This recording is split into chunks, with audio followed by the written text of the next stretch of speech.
साथियों, आज हम चर्चा करेंगे आरटीपीपी एक्ट एंड रूल्स के पार्ट 4 एमसीक्यू क्लासेज। सभी साथियों का वर्षिका एकेडमी में हार्दिक स्वागत है। साथियों, आज हम चर्चा करेंगे आरटीपीपी एक्ट एंड रूल्स के जो एमसीक्यू क्लासेज पार्ट 4 है, इस पे साथियों आज हम चर्चा करेंगे। पहला एमसीक्यू है, राजस्थान लोक उपापन में पारदर्शिता अधिनियम, इट मीन्स आरटीपीपी एक्ट के अनुसार निम्न शक्तियों के समन्वय को, यहाँ पे कुछ शक्तियाँ दी गई है, संबंधित धाराओं को सम्मिलित कीजिए। यहाँ कहने का मतलब ये कुछ शक्तियाँ दी गई है, उनको इन धाराओं से आपको मैच करना है। मैच करने के बाद में इस प्रकार के ऑप्शन आएंगे और आपको इसमें आंसर देना होगा। तो साथियों, तो पहला एमसीक्यू कह रहा है कि छूट देने की शक्ति, दूसरा कह रहा है कठिनाइयों का निराकरण करने की शक्ति, मार्गदर्शन के सिद्धांत और नियम बनाने की शक्ति, ये कौन कौन सी धारा में आरटीपीपी में दिया गया है। इस प्रकार जब मैच करना है तो मैं वैसे डायरेक्ट इसका आंसर बता देता हूँ। पहले इसमें आपके सी आंसर आएगा साथियों। जब छूट देने की शक्ति बात की जाती है, अतः नियमों में जो छूट की व्यवस्था की गई है आरटीपीपी के तहत, वो धारा 58 में दिया गया है। दूसरा चीज़ दी गई है कठिनाइयों का निराकरण, अर्थात कोई कठिनाई कोई उत्पन्न होती है उसका निराकरण धारा 57 के तहत किया जाएगा। तीसरा है साथियों मार्गदर्शन सिद्धांत, जो कि धारा 56 में दिया गया है।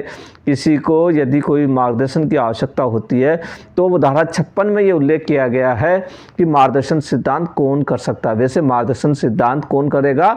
उपापन संस्था करेगी। अगला है नियम बनाने की शक्ति, जो नियम बनाने की शक्ति होती है वो धारा 55 में दिया गया है। इसमें कहा गया है कि साथियों कि राज्य सरकार कुछ भी नियम बना सकती है। ठीक है, वो नियम कौन से बनाएगी? जो कि एक्ट में दिए गए हैं उनको विस्तारित करने के लिए, उस कार्य को विस्तारित रूप से लागू करने के लिए। अगली बात अपना है टॉपिक राजस्थान लोक उपापन में पारदर्शिता अधिनियम की धारा 57। कौन सी धारा की बात कर रहा है? ये धारा 57 की बात कर रहा है। के अनुसार जारी आदेश इस अधिनियम के जारी होने के पश्चात कितने वर्ष बाद जारी नहीं किया जा सकता है। इसमें यह कहा गया है साथियों, धारा 57 की बात करते हैं तो उसमें कहा गया है कि आदेश इस अधिनियम के, कौन सा अधिनियम हुआ? आरटीपीपी एक्ट, जिस तारीख को जारी होने के पश्चात, अर्थात ये जब जारी हुआ था आरटीपीपी एक्ट, तो आरटीपीपी एक्ट जिस दिन लागू होता उससे कितने वर्ष बाद जारी नहीं किया जा सकेगा कोई भी आदेश कुछ वगैरह है। तो इसमें यह कहा गया है कि 2 वर्ष, 1 वर्ष, 3 वर्ष या 5 वर्ष। तो इसमें से साथियों आपका आंसर आएगा, वो आएगा, आंसर आएगा 2 वर्ष। अगला साथियों, राजस्थान लोक उपापन में पारदर्शिता अधिनियम के तहत मार्गदर्शक सिद्धांत कौन जारी कर सकता है। ये साथियों आप इसको इम्पोर्टेंट के रूप में मान लेना। मार्गदर्शक सिद्धांत जो होते हैं वो कौन जारी करेगा? निदेशक करेगा, उपापन संस्था करेगी, राज्य सरकार करेगी या फिर उपापन समिति करेगी। तो आपको आंसर देना है वह साथियों उपापन संस्था करेगी। चौथा एमसीक्यू है साथियों, राजस्थान लोक उपापन में पारदर्शिता अधिनियम की धारा 55 के अनुसार राज्य सरकार नियम बनाती है तो उसे राज्य विधानमंडल के सदन के समक्ष कितने दिन की अवधि में रखा जाना चाहिए। ये साथियों ये सारे एमसीक्यू जो मैं करा रहा हूँ, इसका वैसे आप उसमें देख सकते हैं वर्षिका एकेडमी ऐप पे। तो इसमें ये जो कहना ये चाह रहा है कि जब धारा 55 के तहत जब कोई भी नियम राज्य सरकार बनाती है तो उसको राज्य विधानमंडल के सदन के समक्ष रखना होगा। उसके लिए कितने दिवस की अवधि रखी गई है? न्यूनतम अवधि रखी गई है कि इतने दिवस में तो आपको रखना ही होगा राज्य विधानमंडल के समक्ष। तो इसके अंदर साथियों जैसे 21 दिन है, 14 दिन है, 7 दिन है, 25 दिन है, तो इसमें से आपको एक बताना है। तो साथियों आपको इसके अंदर आंसर जो आएगा वह आंसर आएगा 14 डेज। ठीक है, अगला है राजस्थान लोक उपापन में पारदर्शिता अधिनियम के अनुसार इस अधिनियम के उपबंध तत्सम पर्वत किसी भी अन्य विधि के उपबंधों के अतिरिक्त होंगे, न कि उनके अल्पीकरण में। यह प्रावधान कौन सी धारा में किया गया है? यहाँ साथियों ध्यान रखना, जैसे कि आरटीपीपी के अनुसार इस अधिनियम के उपबंध अतः जो इस अधिनियम में जो भी उपबंध किए गए हैं वो तत्सम प्रबद्ध किसी भी अन्य विधि के उपबंधों के अतिरिक्त होंगे, उनके अलावा होंगे। मान लो किसी अन्य विधि में कोई दंड का प्रावधान है, वो है तो जो है ही, परंतु इसके अलावा अन्य ये भी हैं, ना कि उनके अल्पीकरण में, ना कि उनको कम करती है बल्कि वृद्धि करती है। यह प्रावधान कौन सी धारा में दिया गया है? तो यहाँ ऑप्शन दिया गया साथियों, धारा 54, धारा 52, धारा 50, धारा 51। तो इसमें साथियों आपको आंसर देना धारा 52 में ये कहा गया है। अगला है राजस्थान लोक उपापन में पारदर्शिता अधिनियम के अनुसार निम्न के संबंध में संबंधित धाराओं को सम्मिलित कीजिए। यहाँ कुछ ये दिए गए हैं पॉइंट उस, और यहाँ कुछ धारा दी गई है, इनको आपस में आपको क्या करना, मैच करके और इसमें से आपको आंसर बताना है ABCD के रूप में। तो पहला दिया गया सद्भावपूर्वक कार्रवाई का संरक्षण कौन सी धारा में उल्लेख किया गया? नोटिस की तामील, संदेह राशियों की वसूली, नियम बनाने की शक्ति, ये सब आपको मैच करना है। तो मैं डायरेक्ट साथियों पहले इसका आंसर बता देता हूँ। इसमें जो आंसर आएगा साथियों वो आएगा ए आंसर आएगा, सद्भावपूर्वक कार्रवाई को संरक्षण धारा 51 में दिया गया है। ठीक है, यदि किसने सद्भावपूर्वक कार्रवाई कोई की है तो उसको संरक्षण का भी प्रावधान किया गया है। नोटिस की तामील साथियों धारा 54 के तहत की जाएगी। ठीक है, यदि किसी को कोई नोटिस जारी होता है तो उसकी तामील कैसे करवाएगा? धारा 54 में उसके प्रावधान किए गए हैं। अगला है संदेह राशि की वसूली, कोई राशि है किसी को दी गई है तो उसकी वसूली कैसे होगी? वो धारा 53 में उल्लेख की गई है। और फिर है नियम बनाने की शक्ति जो कि धारा 55 में है। राजस्थान लोक उपापन में पारदर्शिता अधिनियम के तहत जो कोई उपापन प्रक्रिया में हस्तक्षेप करता है, इसको साथियों आप इम्पोर्टेंट कर लेना इस MCQ को। क्या कह रहा है ये कह रहा है कि RTPP के तहत उपापन प्रक्रिया में जो कोई हस्तक्षेप करता है, अर्थात कोई भी किसी प्रकार की परेशानी करता है, ये ठीक हस्तक्षेप करता है तो उसको कितने समय का तो कारावास और वह जुर्माना लगाया जा सकता है। इसको हो सकता है कारावास अलग से पूछ लिया जाए, जुर्माना अलग से पूछा जाए, या इस प्रकार से भी पूछा जा सकता है कि कारावास होगा या जुर्माना होगा, ऐसे किसी प्रकार से घुमाया जा सकता है। वैसे सब तरह के वैसे मैंने MCQ बना के अपलोड कर दिए हैं।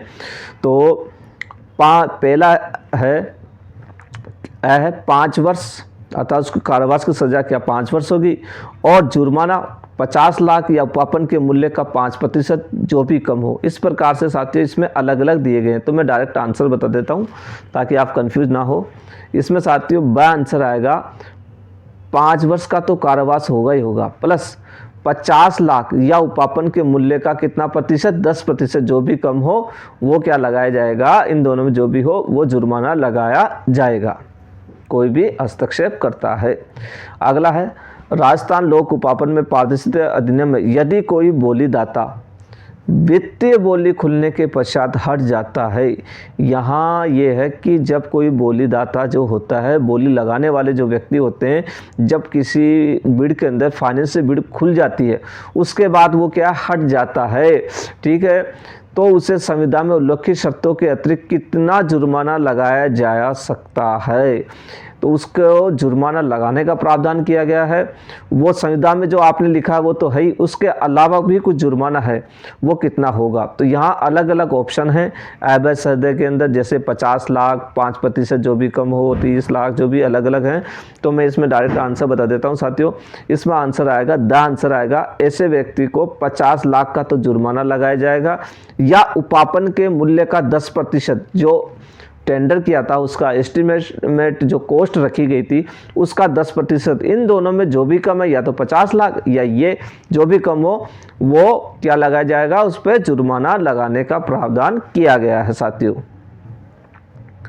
अगला है राजस्थान लोक उपापन में पारदर्शिता अधिनियम के तहत यदि उपापन संस्था का अधिकारी या कर्मचारी लोक उपापन के संबंध में परितोषण या मूल्यवान वस्तु लेने के लिए क्रमशः न्यूनतम अधिकतम कितने समय का कारावास हो सकेगा।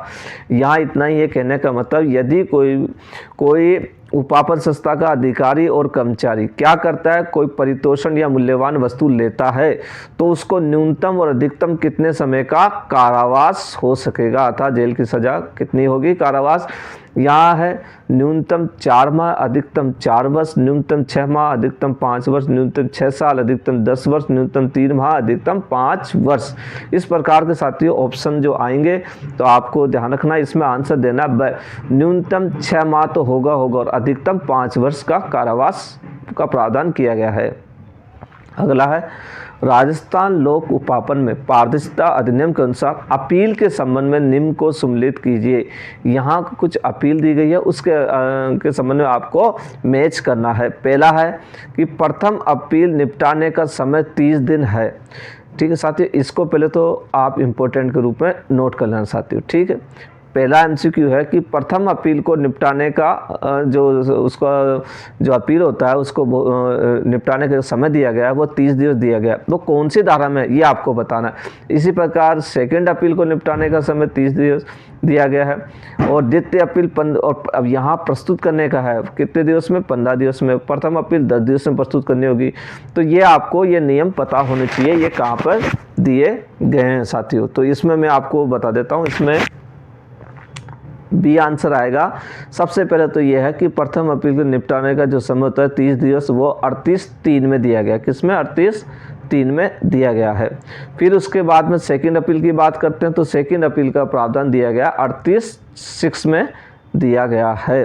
फिर उसके बाद में करते हैं अपन सेकंड अपील को 15 दिवस में प्रस्तुत करना होगा, ये 38(4) में दिया गया है। और प्रथम अपील 10 दिवस में प्रस्तुत करनी होगी, ये साथियों दिया गया 38(1) में दिया गया है। अगला है राजस्थान लोक उपापन में पारदर्शिता नियम में अपील का प्रारूप। ये साथियों आप इसको इम्पोर्टेंट नोट कर लेना। जो अपील का जो प्रारूप होता है वह कौन से प्रारूप संख्या में दिया गया है, 2 में, 3 में, 4 में, 1 में, उसका कौन सा, इससे अलग से एक फॉर्म है उसका आरटीपीपी में। तो ये कौन से प्रारूप में, कौन से फॉर्म में है, तो इसमें आपको आंसर देना है, द आंसर देना है प्रारूप संख्या 1 में ही इसका उल्लेख किया गया है। अगला है राजस्थान लोक उपापन में पारदर्शिता अधिनियम में कोई अपील तंग, तुच्छ या द्वेषपूर्ण भावना से की जाए तो जुर्माना उपापन के मूल्य का कितना प्रतिशत हो सकता है। यहाँ कहने का मतलब यदि आरटीपीपी के तहत कोई व्यक्ति अपील कर रहा है, लेकिन अपील किस उद्देश्य से कर रहा है, वो तंग करने के लिए, तुच्छ या द्वेषपूर्ण भावना से कर रहा है, तो उसको जुर्माना लगाने का प्रावधान है। तो कितना प्रतिशत तक हो सकता है, अर्थात उपापन के मूल्य का कितना प्रतिशत होगा जुर्माना, 5% होगा, 10% होगा, 20 होगा या 3% होगा। तो इसमें साथियों आंसर आएगा 5% होगा। अगला है साथियों राजस्थान लोक उपापन में पारदर्शिता नियम 85 के अनुसार अपील का आदेश राज्य लोक उपापन पोर्टल पर अपलोड करना होगा। यह प्रावधान कौन से नियम में दिया गया है। यहाँ कहने का मतलब साथियों आरटीपीपी के नियम 85 में के तहत अपने को जो भी अपील होती है, उस अपील के अंदर जो भी निर्णय वगैरह होता है, उस आदेश को एसपीपी पोर्टल, इट मीन्स राज्य लोक उपापन पोर्टल पर अपलोड करना होता है। तो ये प्रावधान कहाँ दिया गया, कौन से नियम है, नियम 85(2) में, 85(1) में, 85(3) में, 85(4) में। तो इसमें साथियों जो आंसर आएगा वो आएगा, द आंसर आएगा 85(4) में इस चीज़ का उल्लेख किया गया है। अगला है साथियों राजस्थान लोक उपापन में पारदर्शिता नियम 83 के अनुसार पक्षकारों को आदेश की प्रति निःशुल्क उपलब्ध करवाई जाएगी। यह प्रावधान कौन से नियम में किया गया है। ये जो पक्षकार होते हैं उनको प्रति क्या दी जाएगी, निःशुल्क दी जाएगी। तो ये प्रावधान कौन से नियम में किया गया, नियम 83(2) में, नियम 83(1) में, नियम 83(3) में, नियम 83(4) में। इसको साथियों आप इम्पोर्टेंट नोट कर लेना। यहाँ जब ये है कि जब भी कोई अपील की गई हो और अपील के अंदर क्या हुआ, उसके पक्ष किसी भी पक्ष में आदेश दिया गया जाता है पक्षकार को, तो आदेश की प्रति निःशुल्क उपलब्ध कराने का प्रावधान किया गया है, ठीक है, पार्टी को। तो वो कैसे दोगे आप नियम, तो इनमें से आपको एक नियम बताना है। तो उसका आंसर आएगा साथियों, सा आंसर आएगा नियम 83(3) में इस चीज़ का उल्लेख किया गया है। अगला है राजस्थान लोक उपापन में पारदर्शिता अधिनियम में द्वितीय appeal it mean second appeal दर्ज करने के लिए 15 दिवस का समय होता है, जो कि किस धारा में है ये कहना होता है। जब कोई सेकंड अपील करनी होती है तो उसमें 15 दिन का टाइम दिया गया, तो वो कौन सी धारा में है, तो इसमें से आपको एक बताना है। तो मैं आंसर डायरेक्ट बता देता हूँ, इसका आंसर आएगा धारा 38(4) के अंदर ऐसा प्रावधान किया गया है। तो साथियों, यदि आपको ये मेरा वीडियो अच्छा लगे तो लाइक और सब्सक्राइब अवश्य करें।